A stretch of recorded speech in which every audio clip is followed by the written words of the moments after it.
Hello everyone, welcome back to my another blog. তো আজকে আমি বাংলাতেই করতে চাই এই ব্লগটা, কারণ আপনাদেরকে কিছু শেয়ার করার আছে। তো হয়তো আমি বাংলাতে বললে বেশি বেটার ফিল করবো বা বলতে পারবো ভালো মতো। তো এর জন্য আমি বাংলাতেই আজকে করছি। প্রথমেই বলে রাখি, আমি একজন বাঙালি। তো যাই হোক, বেশি দেরি না করে ব্লগটা শুরু করা যাক। তো বলে রাখি, আমি নার্সিং করেছি, আমি একজন আর্ট স্টুডেন্ট, আর আমি আমার নার্সিং কমপ্লিট করছি ব্যাঙ্গালোরে, আর এখন আমি ব্যাঙ্গালোরেই আছি। তো 2021 অক্টোবরের 27 এরকম তারিখে এখানে এসেছি, অ্যাডমিশন নিয়েছি। তার আগে অ্যাডমিশন হয়ে গেছিলো অনলাইন পদ্ধতিতেই। তারপর 2021 থেকে এখন 2026, 5 বছর হয়ে গেল এই ব্যাঙ্গালোরেই আছি। তার মধ্যে 3 বছর হোস্টেলেই ছিলাম। হোস্টেলে আমাদের ফোন অ্যালাউড ছিল না একদমই। তো সেখানে আমরা সেই মুহূর্তটা আমাদের কাছে একটা গোল্ডেন মুহূর্ত ছিল, কারণ যদি ফোন থাকতো তাহলে হয়তো আমরা আমাদেরকে সময় দিতাম না। কারণ আমাদের ক্লাস সকাল প্রথমে 8:30 ছিল, তারপর 9টা করেছিল। তো 9টা থেকে শুরু হতো, 4টা অবধি ক্লাস হতো। তারপর এসে যখন কেউ ফোনটা পেত, তখন হয়তো কেউ কারোর সাথে অতটা কথা বলতো না, টায়ার্ড থাকতো। তো কি হয়েছে, আমাদের ফোন ছিল না একদমই অ্যালাউ। আমাদের ফোন বা ইলেকট্রিক কিচ্ছু অ্যালাউ ছিল না। ইলেকট্রিক বলতে ফোন, ল্যাপটপ, ইলেকট্রিক কেটেল, এছাড়া সমস্ত কিছু ইলেকট্রিক জিনিস একদমই অ্যালাউ ছিল না। এবং কি মাঝে মাঝেই চেক হতো ঘর যে কিছু ইলেকট্রিক জিনিস আছে কি না, এরকম। কারণ যখনই হয়তো ওরা দেখতো যে হয়তো বিল বেশি উঠছে, কেন বিল বেশি উঠছে, নিশ্চয়ই ওদেরকে খাওয়ারও দেওয়া হচ্ছে সময় মতো 3 বেলা করে, কেন বেশি যখন উঠছে এটা প্রশ্ন হতো, তখনই ওরা আমাদের রুম চেক করতো। এটা আমরা আগে থেকেই জানতাম যে আমাদের ফোন অ্যালাউ হবে না, 2 ঘন্টা করে ফোন দেওয়া হবে, শুধু 2 ঘন্টা করে ফোন। তো ঠিক আছে, ভাবলাম নার্সিং যখন পড়তে যাচ্ছি এটুকু ঠিক আছে, মেনে নেওয়া যাবে। তো যখন গেলাম, যখন 2 ঘন্টা করে ফোন দিত, দেওয়ার পর যখন ফোনটা জমা দিয়ে দিতাম, দেওয়ার পর খাওয়া দাওয়া হতো, খাওয়া দাওয়ার পর স্টাডি আওয়ার থাকতো। তখন আমাদের কি এই ছিল যে আমরা পড়েই চাই না পড়ি, কিন্তু বইটা সামনে নিয়ে বসে থাকতেই হবে, যাতে যখন ওয়ার্ডেন বা যেই ম্যামরা আমাদের সাথে হোস্টেলে থাকতো আমাদের সেফটির জন্য, তারা আমাদের স্টাডি আওয়ারে চেক করতে আসতো যে আমরা পড়ছি কি না। ঠিক আছে, এরকম তুমি পড়ো আর না পড়ো, আমরা কী করতাম, আমাদের সামনে বইটা খুলে বসে থাকতে হতো। একটা সময় এসব বন্ধ হয়ে গেছিলো। একটা ম্যাম, সে সারা দিন আমাদের পিছনে খাটার পর কি করে তারা রাতেও, তাদেরও তো রেস্ট নিতে হবে না, তারা 4টে 5টে করে ফ্লোর, সব ফ্লোরে প্রতিটা ঘরে গিয়ে চেক করা, 4টেখানি ব্যাপার না। তো যাই হোক, এরকম করে করে আমরা 3টে বছর পার করেছিলাম। তার মধ্যে অনেক হাসি ঠাট্টা মজা এসব করছি, কিন্তু আমাদের কাছে ফোন ছিল না। ইভেন আমাদের আউটিংও সপ্তাহে একটা দিনই ছিল। ঠিক আছে, তো বয়েজ ছিল, গার্লস ছিল। এবার যদি বয়েজদের কোনো সপ্তাহে রবিবার থাকছে, তাহলে আমাদের শনিবার আউটিং থাকছে। তো শনিবারে আমরা সেরকম করে একটা পেতাম না, 2 ঘন্টা পেতাম এরকম। রবিবার হলে সকাল 8টা থেকে 12টা অবধি এরকম করে সময় ছিল। তো আমাদের যেদিন রবিবার থাকতো সেদিন ছেলেদের শনিবার থাকতো। ইভেন এরকমও হয়েছে যে যখন আমাদের লাঞ্চের খাবার দিত, তখন আমাদেরকে বাচ্চাদের মতো লাইন করে নিয়ে যাওয়া হতো। কারণ পাশেই হসপিটাল ছিল, তো কোনো যাতে ভিড়ভাট্টা না হয় এর জন্য। হ্যাঁ, আমরা বুঝি, কিন্তু আমাদেরও মনে হতো কেন সবসময় আমাদের থালা নিয়ে দৌড়তে হতো, কিরকম একটা যেন জেলের খাবার এরকম লাগতো। কিন্তু হ্যাঁ, সময় এখন যখন কাজের মধ্যে ঢুকে গেছি, তো এখন মনে হয় যে আগের লাইফটাই অনেক ভালো ছিল। ফোন ছিল না, সবার সাথে সবাই দিব্যি আড্ডা মেরে বেড়াচ্ছিলাম, পড়াশোনার কোনো চিন্তা ছিল না। ওটাই ভালো ছিল। পড়াশোনার চিন্তা ছিল না বলতে এই যে যখন এক্সাম আসতো, তখন 1 সপ্তাহ আগে থেকে আমি পড়তাম, আর সারা বছর পড়তে বসতাম না। যখন এক্সামের সময়টা হতো তখন পড়তে বসতাম শুধু। তো পড়াশোনার কোনো চিন্তা ছিল না। এখন এরকম মনে হয় যে আগের লাইফটাই ভালো ছিল, কলেজের থেকে স্কুলের লাইফ ভালো ছিল, স্কুলের থেকে যখন আমরা বাড়িতে ছিলাম ছেলেবেলাটাই ভালো ছিল, এরকম মনে হয় এখন। তো যাই হোক, তো এটাই বলছিলাম যে যখন অকেশন হতো, যখন ওনাম সেলিব্রেট হতো, সরস্বতী পুজো হতো, বা কোনো ফাংশন হতো, ফ্রেশার্স পার্টি বলো, ল্যাম্প লাইটিং বলো, তখন আমাদের এরকম হতো, বাঙালি আর ওদের মধ্যে সাউথদেরকে তাদের গ্রুপ থেকে একজনের ফোন দেওয়া হবে, সাউথের থেকে 2টো দল ভাগ করে দিত, 2জনের ফোন নিতে পারবে। ঠিক আছে, তো আমরা তখন ওয়েট করে বসে থাকতাম। কোনোবার বলতাম আমার ফোন নেবো, এর ফোন নেবো, মানে সবাই এরকম করে ফোন নিতাম যে যার ফোনে ছবি ভালো উঠবে সেই ফোনটা নিয়ে, যাতে আমরা ছবি তুলতে পারি, এরকম করে ফোনটা নেওয়া হতো। নেওয়ার পর আমরা ওখানে গিয়ে কেউ ছবি তোলা করে বসে থাকতাম যে কখন তার ছবি তোলা হবে, তারা আগে ভালো মতো শান্তি মতো তুলে নেয়, তারপর আমরা ছবি তুলবো, এরকম ভাবতাম। এরকম ছিল দিনগুলো। এখন আমরা যখন বেরিয়ে আসবো, মানে আমাদের যখন ইন্টার্নশিপ স্টার্ট হবে 2024-এর মার্চ এপ্রিল মাসের দিকে, তখন মার্চ এপ্রিল মাসের মধ্যে আমাদের 3rd ইয়ারের পুরো সিলেবাস কমপ্লিট, কমিউনিটি হেলথ 2 আর মিডওয়াইফারি অ্যান্ড গাইনোকোলজি। তো দুটো সাবজেক্টের টোটাল সিলেবাস আমাদের 2 মাসের মধ্যে কমপ্লিট হয়ে গেছিলো। দিয়ে তারপর আমরা বাড়ি গেছিলাম আমাদের ইন্টার্নশিপের জন্য। ওরা হসপিটাল খুঁজছিল, পাচ্ছিল না, কোথাও হচ্ছিল তো হচ্ছিল না। তাদের সাথে ভালো ফ্রেন্ডশিপ, তারা আলাদা হয়ে গেছে, তাদের সাথে সম্পর্ক অতটা ভালো ছিল না। তারা কিছু এরকম করে করে প্ল্যান মতন তারা তাদের গ্রুপে দলের মধ্যে ভাগ করে নিয়েছে যে এদের আমরা এই গ্রুপে নেবো না বা এই হসপিটালে যাবো না। হ্যাঁ, কেউ হয়তো ভবিষ্যতে আমার ক্লাসমেটদের মধ্যে আমার এই ভিডিওটা দেখতে পারে, এখন দেখবে কিনা জানি না যখন আমি পোস্ট করবো, কিন্তু ইন ফিউচার যখন তারা দেখবে তখন তারাও হয়তো এরকম বলবে যে খুব মানে বানিয়ে কথা বলছে এই সেই। কিন্তু এটাই বাস্তব, মেয়েদের মধ্যে হিংসে বেশি। কিন্তু আমি এই কলেজটায় গিয়ে এটা বুঝেছিলাম যে ছেলের মধ্যেও প্রচুর হিংসা হয়, সেটার কথায় পরে আসছি। তো তখন ইন্টার্নশিপের জন্য হসপিটাল গোজাগুজি চলছিল, তো তখন আমাদের 5 কি 6 হাজার টাকা পে করতে হয়েছিল হসপিটালে ইন্টার্নশিপ করার জন্য। আর তখন 2024 যখন আমি ইন্টার্নশিপ করি 6 মাসে, তখন আমাদের 3,000 টাকা করে পে করা হচ্ছিল প্রতি মাসে। কিন্তু আমরা ডিউটি ঠিক স্টাফদের মতনই করতাম। ইন্টার্নশিপ ভালো কেটেছিল, ভালো কাজ শিখেছিলাম, ভালো লেগেছিল। হোস্টেলও দিয়েছিল, কারণ ইন্টার্নদের হোস্টেল দেওয়া হয়, তো হোস্টেল দিয়েছিল। এখানে হোস্টেলের এরকম সিস্টেম ছিল যে তোমাকে খাবার নিজে বানিয়ে খেতে হবে, আর তোমার ইন্টার্নশিপের টাইমে কোনো এক্সট্রা খরচা লাগবে না হোস্টেলে থাকার জন্য। কিন্তু যখন তুমি স্টাফ হয়ে যাবে তখন তোমার 1,000 টাকা করে পে করতে হবে, সেটা ঠিক আছে। তো এখন বড় হয়ে গেছি, দায়িত্ব বেড়ে গেছে।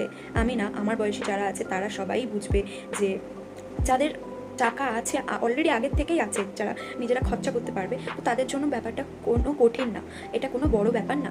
বাট আমার বয়সী যারা নিজেদেরকে চালাচ্ছে তাদের কাছে কতটা মানে কষ্টের বললে হয়তো সিম্প্যাথি নেওয়া হবে, কিন্তু কতটা চাপের বা কতটা মানে কী বলবো বুঝতে পারছি না। সেটা আমার বয়সী যারা নিজেদেরকে চালাচ্ছে, আমি এখন 22, তো নিজেদেরকে চালাচ্ছে তারাই একমাত্র বুঝবে যে সিচুয়েশনটা কী। আর আমাদের বছরে 3টে করে ছুটি থাকতো। ইস্টার্ন ভ্যাকেশন, যেটা গরমের সময়, এছাড়া ওনামের টাইমে সাউথরা যেত, আর আমাদের দুর্গাপুজোর সময় আমরা যেতাম। আর আরেকটা ছুটি থাকতো, সেটা হচ্ছে ক্রিসমাসের ছুটি 15 দিনের থাকতো। ইস্টার্ন ভ্যাকেশন 1 মাসের হতো, আর দুর্গাপুজোর সময়টাও 1 মাসের থাকতো। ওনাম 15 দিনের থাকতো। এরকম করে আমাদের ভ্যাকেশনগুলো থাকতো। তো এবার আসি ফ্রেন্ডশিপ। রিলেশনশিপের কথা তুলছি না, ফ্রেন্ডশিপের কথা তুলছি। তো যখন আমরা রেগুলার একসাথে থাকছি, এক ঘরে থাকছি, এই জিনিসগুলো হয় হোস্টেলে, তো তখন অনেক সম্পর্ক হয়তো যাদের মধ্যে মেন্টালি বোঝাপড়াটা আছে, তারা হয়তো তাদের জন্য সিচুয়েশনটা ভালো হয়ে যায়। আর মানে অনেক ধরনের তুমি যখন হোস্টেলে থাকবে না, তুমি চিনে যাবে। হয়তো তুমি সেই মুহূর্তে চিনতে না পারো, চোখে তোমার ঠুলি পড়া থাকতে পারে, যেমন আমার ঠুলি পড়া ছিল হোস্টেল লাইফে। তো যাই হোক, এবার অনেকের ভালো ফ্রেন্ডশিপ হয়ে যায়, অনেকের ফ্রেন্ডশিপ হতেও ভেঙে যায়। তো আমি রিলেশনশিপের কথা একদমই বলবো না, সেটা অন্য কোনো ব্লগে বলবো, অন্য কোনো দিন। তো আজকে আমি ফ্রেন্ডশিপ নিয়েই বলতে চাইছি। এরকম অনেক সিচুয়েশন আসে হোস্টেল লাইফে যে তোমাকে হয় তারা খুব ভালোবাসবে, কাছে টেনে নেবে, না হয় তারা তোমাকে এক ঘরে করে দেবে। এরকম সিচুয়েশন তোমাদের কাদের সাথে হয়েছে হোস্টেল লাইফে আমাকে জানিও, আমিও জানতে চাই। তো আমি তো হোস্টেলে ছিলাম, আর এটা আমার ফার্স্ট টাইম হোস্টেলে ছিল লাইফে। আমি কোনো বোর্ডিং স্কুল থেকে পড়াশোনা করিনি, আমি বাড়ি থেকেই পড়াশোনা করেছি। এক্সপিরিয়েন্সটা ভালো ছিল, যে অ্যাটলিস্ট বুঝে গেছি এখন যে কোন মানুষ স্বার্থে কথা বলে, কোন মানুষ রিয়েল ফ্রেন্ড, সেটা তুমি হোস্টেলে থেকে ঠিক বুঝতে পারবে। তো আমি আমার ফ্রেন্ডশিপ নিয়ে অত কিছু বলবো না, বাট এটুকু জেনে নাও যে কে রিয়েল ফ্রেন্ড আর কে স্নেক, সেটা তোমাকে অবশ্যই বুঝে নিতে হবে। তো আমি এই বলে অ্যাটেনশন দিতে চাইছি না যে ফ্রেন্ডশিপ নিয়ে আর কি, কিন্তু তোমরা এটা বুঝে নিও যে হোস্টেলে ফ্রেন্ডশিপ কোনো সময় till the end of life থেকে যায়, আর না হয় কলেজও শেষ, ফ্রেন্ডশিপও শেষ, এরকম হয়ে যায়। সেটা ডিপেন্ড করে যে তুমি কোন স্টেটে ওই ফ্রেন্ডশিপটা করেছো, বা কোন স্বার্থে ফ্রেন্ডশিপ করেছো, তো এটার উপর ডিপেন্ড করে। আর অনেকে সত্যি আজও ঠুলি পড়া হয়তো চোখে, যে তারা বোঝেই না যে এই ফ্রেন্ডটা আমার সাথে স্বার্থের জন্য আছে, শুধু আমাকে ইউজ করার জন্য আছে। ইউজ শুধু টাকার না, ইউজ মানুষকে টাকা ছাড়াও করা যায়, তো সেরকমভাবেও হয়ে থাকে। আশা করি সবাই বুঝে গেছো। আমি বেশি বলে অ্যাটেনশন দিতে চাইছি না এরকম টাইপ ফ্রেন্ডসদের। তো এবার বলবো হোস্টেলের খাওয়া দাওয়া। আমাদের হোস্টেলে 3 বেলা করে খাবার দিত। সকালবেলা করে প্রতিদিন কোনো সময় চিড়ের পোলাও দিচ্ছে, এদিকে আমাদেরকে চিড়ের পোলাও দিচ্ছে, তো ওদিকে সাউথদের ইডলি ধোসা এইসব দিচ্ছে, আমাদের কোনোদিন মুড়ি ঘুগনি দিচ্ছে, ওদেরকে লেমন রাইস দিচ্ছে। তো আমরা কি করতাম, খেতে খেতে বোর হয়ে যেতাম যে আমরা আমাদের নর্থদের খাওয়ার রেগুলার মানে এক সপ্তাহ সেই রোটেশন খাওয়ার এরকম করে করে না বোর হয়ে যেতাম। তো কি করতাম, আমরা মাঝে মাঝে এরকম অল্টারনেট করে নিতাম, মানে আমাদের বলার দরকার পড়তো না, তারাও খেয়ে খেয়ে বোর হয়ে যেত সাউথরা। তো কি করতো, তারাও আমাদের খাওয়ার নিত, আমরাও তাদের খাওয়ার নিতাম, এরকম করে খেতাম।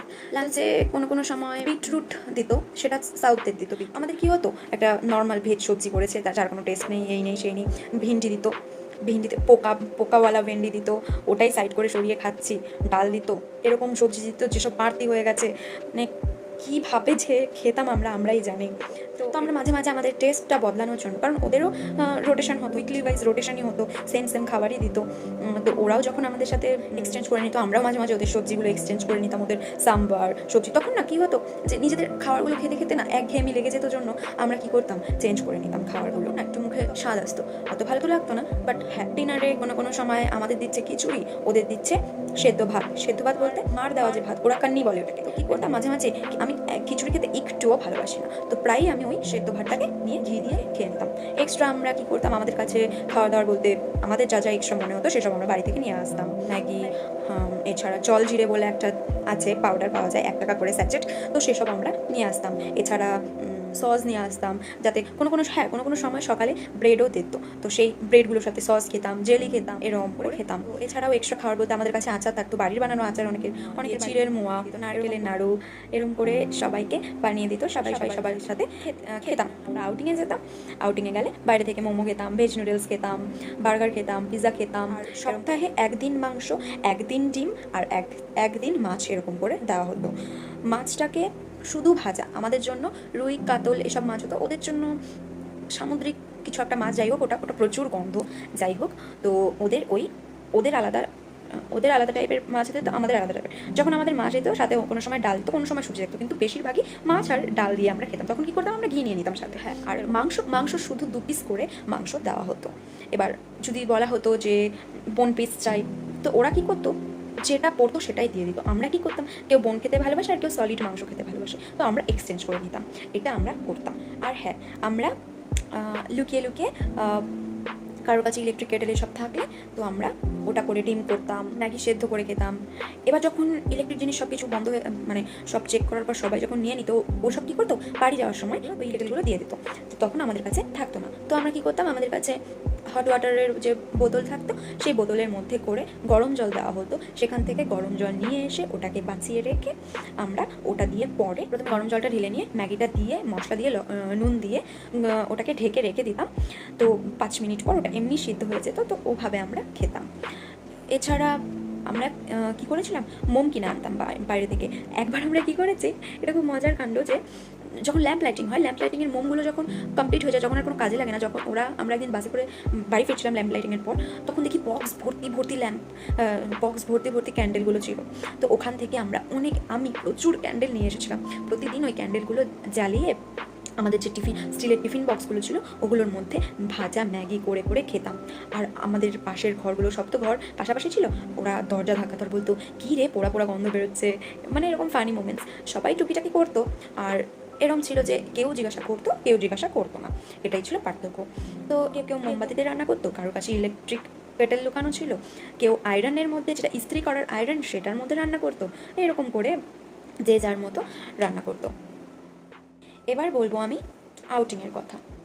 তো আউটিংয়ে যখন আমাদের শনিবার দিত, তখন আমরা খালি নর্মাল কিছু খাওয়ার দাওয়ার কিনতাম, আশেপাশে ঘুরতাম, কিছু খেতাম, এরকম করতাম। বা আমাদের যখন অ্যাসাইনমেন্ট দেওয়া হতো, সেই সবের জন্য আর্ট পেপার কেনা, কালার পেন্সিল কেনা, কালার পেন কেনা, এইসব আমরা করতাম।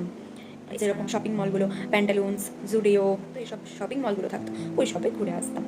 পাশাপাশি যখন আমাদের সানডে করে আউটিং থাকতো, তখন আমাদের 3 ঘন্টা, আমাদের কাছে ওই 3 ঘন্টাটাই ছিল গোল্ডেন মুহূর্ত, যেটা আমরা 1 সপ্তাহে 1 দিন করে পেতাম।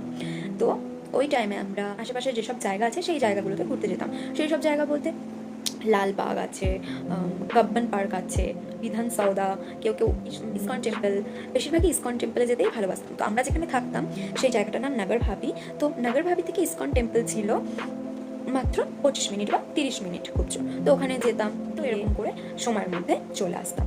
আর হ্যাঁ, চিপেস্ট মার্কেট যেমন চিকপেট আছে, কেয়ার মার্কেট, এছাড়াও আরও অনেক আছে। এখনও 5 বছর হয়ে গেছে, এখনও অবধি আমি বেশিরভাগই জায়গার নাম জানি না, কারণ আমাদের হোস্টেল থেকে বের হতেই দেওয়া হতো না। এটা মেয়েদের বহুত সেফটি ছিল, সিরিয়াস বলছি। আমাদের কলেজে মেয়েদের সেফটি নিয়ে ওরা বহুত সিকিউরিটি দিয়েছিল আমাদেরকে। তো আমরা এরকম করে কেয়ার মার্কেটে যেতাম। চিকপেটে কোনোদিন যাইনি, এখনও অবধি 5 বছর আছে, কিন্তু কেয়ার মার্কেটে গিয়েছিলাম। চিপেস্ট প্রাইসে তুমি পেয়ে যাবে সমস্ত কিছু। ওখানে 350 টাকা থেকে তো প্লাজো প্যান্ট আর কুর্তি পাওয়া যায় 300 টাকা। এখন দাম বেড়ে গেছে, 350 হয়ে গেছে। কিন্তু হ্যাঁ, 650 টাকার মধ্যে সুন্দর চুড়িদার সেট পাওয়া যায়।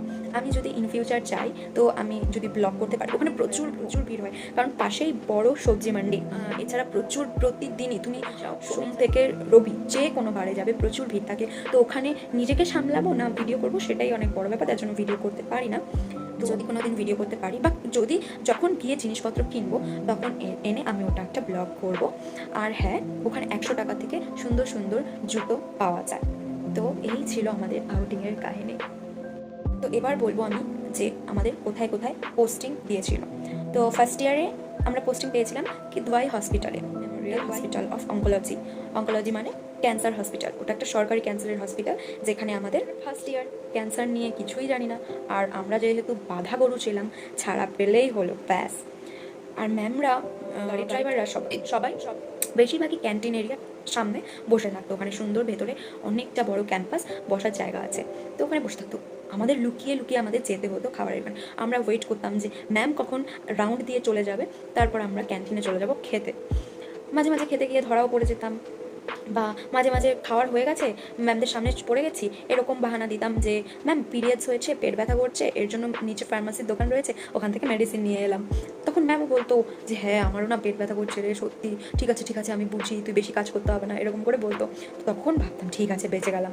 যখন ম্যামদের চেনা হয়ে গেছিলো যে হ্যাঁ এরা তো এর ফ্রেন্ড দেওয়া যাবে না, তাহলে এরা কাজ করবে না, তখন আমাদের আলাদা আলাদা ওয়ার্ড দিয়ে দিত, ফ্রেন্ডদের আলাদা আলাদা ওয়ার্ড করে দিয়ে দিত। আমরা কী করতাম, লুকিয়ে লুকিয়ে যখন ম্যামরা চলে যেত, তখন আমরা ফ্রেন্ডসদের সাথে দেখা করতে চলে যেতাম। আর যখনই ফ্রেন্ডসদের সাথে প্রায় এরকম হয়েছে, দেখা করতে চলে গেছি আর ম্যামরা এসে ধরে নিয়েছে, তখন কিছু বলতে না পেরে বলতো পানিশমেন্ট হবে, এরকম করে বলতো।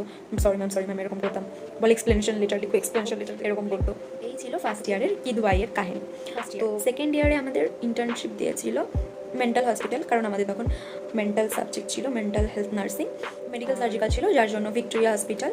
আর পিডিয়াট্রিক ছিল, যার জন্য আমাদের ফানি বিলাস, মানে পাশাপাশি হসপিটাল, যেটা মা এবং বাচ্চাদের দুটো পাশাপাশি, রাস্তার এপার ওপার, বড় ক্যাম্পাস। তো ওখানে দিয়েছে সেম, ওখানেও সেম কাহিনী। ওখানেও প্রচুর ঘুরেছি, প্রচুর কাজ একটুও শিখিনি। ইন্টার্নশিপে শিখেছি কাজ। ইন্টার্নশিপ থেকে যখন বুঝে গেছি যে এখন আমাকে ওয়ার্ক প্লেসে ঢুকতে হবে, তখন আমরা কাজ শিখেছি। আশা করি সবাই এটাতে এগ্রি করবে। যারা শেখা তারা কম সময়েও শিখেওছে, প্লাস তারা মাস্তিও করেছে। আমি আর আমার ফ্রেন্ডরা শুধু মাস্তিতেই ইনভলভ ছিলাম শুধু। তো সেখানেও আমরা কোনো কাজ বাজ করতাম না, শুধু ঘুরে বেড়াতাম, এরকম ছিল। কিন্তু হ্যাঁ, সেকেন্ড ইয়ারে মর্চুয়ারিতে গেছিলাম, যেখানে পোস্টমর্টম করা দেখেছি, ভয় লাগেনি। এই গেল সেকেন্ড ইয়ারের কাহিনী। আর হ্যাঁ, মেন্টাল পোস্টিংয়ে গিয়ে বহুত মজা হয়েছে। সব যারা পেশেন্টরা ছিল তাদের সাথে কেউ কেউ নর্মালি কথা বলছে, কিছুক্ষণ পরেই ভুলে যাচ্ছে, তাদেরকে ওয়াক করানো হতো, তাদের সাথে সাথে আমরাও ঘুরতাম। তখন আমরা এখন আমি মোটামুটি কানাডা জানি, চালিয়ে নিতে পারি। তখন কানাডা জানতাম না, কী বলতো সেটাই বুঝতে পারতাম না। তো এমনও অনেক পেশেন্ট ছিল যারা ইংলিশ কথা বলতে পারে, হিন্দি কথা বলতে পারে, তাদের সাথে আমরা কথা বলেছি। এই ছিল সেকেন্ড ইয়ারের কাহিনী। থার্ড ইয়ারে ইন্টার্নশিপেই গেছি। বছরের শুরুতেই 2 মাস ক্লাস নিয়েছে। ক্লাস নেওয়ার পর বাড়িতে চলে গেছিলাম ছুটিতে যাওয়ার পর, তারপর যখন ইন্টার্নশিপে আমরা গেছিলাম। তো এই ছিল 3 বছরের কাহিনী। এই ছিল আমাদের পোস্টিং প্লাস ইন্টার্নশিপের কাহিনী। তো এবার অ্যাসাইনমেন্টের কথা বলবো। অ্যাসাইনমেন্ট, আমার কাছে অ্যাসাইনমেন্ট মানে টোটাল ফান ছিল, total. I love to do assignment. সত্যি বলছি, আমার অ্যাসাইনমেন্ট করতে এত ভালো লাগতো যে আমি একদিনেই চাইতাম পুরো অ্যাসাইনমেন্ট শেষ করে দিতে। এরকম যে ওটা যদি খুব ভাস্ট না হয়, তো যেটা ফাস্টও না বা শর্টও না, মিডিয়ামগুলো আমি চাইতাম একদিনেই কমপ্লিট করে দিতে। তো প্রথম বুঝতে একটু অসুবিধা হতো। তারপর থেকে আস্তে আস্তে আমাদের না লাইব্রেরিতে কার্ড দিয়েছিল। লাইব্রেরির জন্য প্রত্যেকে 2টো করে কার্ড থাকতো। তো 2টো করে কার্ড থাকলে মানে কি, তোমরা 2টো করে বই নিতে পারবে। তার 3 দিন পরে এসে তোমার যদি আবার সেই বইটা দরকার হয়, তাহলে তুমি আবার লিখিয়ে সাইন করে কখন নিয়েছো, বইয়ের নাম্বার কি, বইয়ের নাম কি, রাইটারকে, এরকম করে লিখিয়ে বই নিতে হয়। তো আবার তুমি 3 দিন পর সেই বইটাই নিয়ে যেতে পারবে। তো আমরা এরকম করে বই নিতাম। তো এরকম অনেক কাহিনী হতো। এখন ভাবলে হাসি পায় যে লাইব্রেরিতে ভালো বই এসেছে, অন্যকে দেওয়া যাবে না, এগুলোর যত কপি আছে।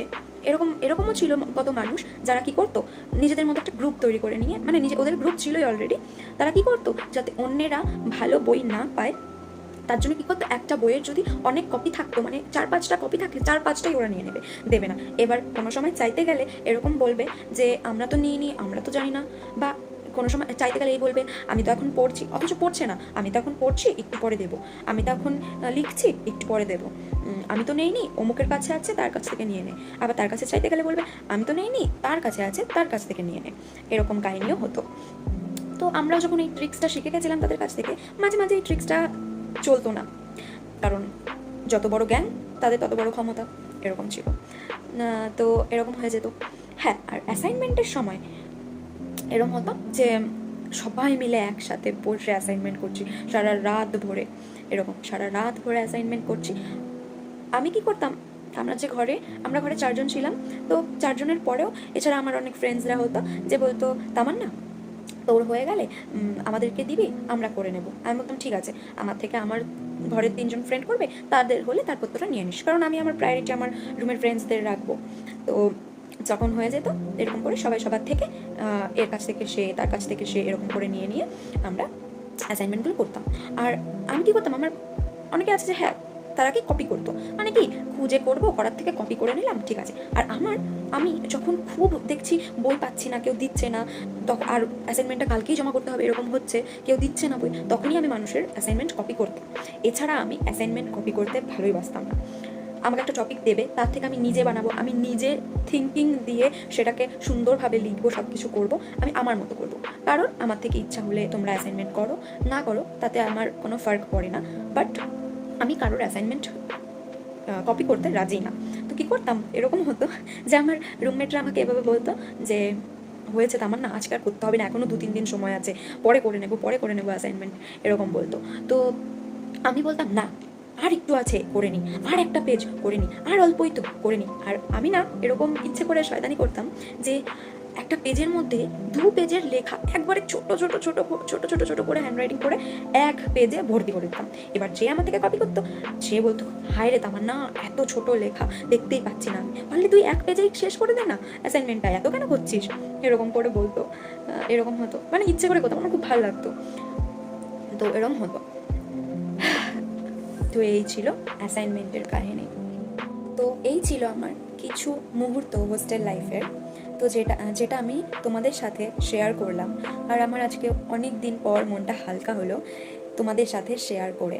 তোমাদের কিছু জানতে ইচ্ছে হলে আমাকে কমেন্ট বক্সে জানিও, আমি যদি পারি তো আমি শেয়ার করব তোমাদের সাথে সেই ঘটনা। ভালো লাগলে লাইক, কমেন্ট, শেয়ার অবশ্যই করো।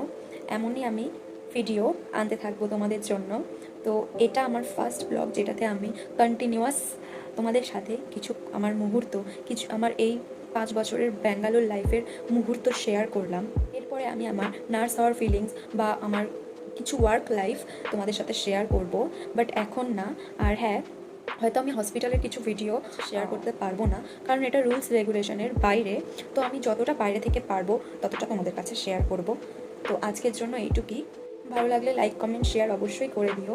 আর এরকমই ভিডিও পেতে চাইলে আমাকে ফলো করো। আর তোমাদের সবাইকে অনেক অনেক ধন্যবাদ। আজকের জন্য এইটুকুই। বাই।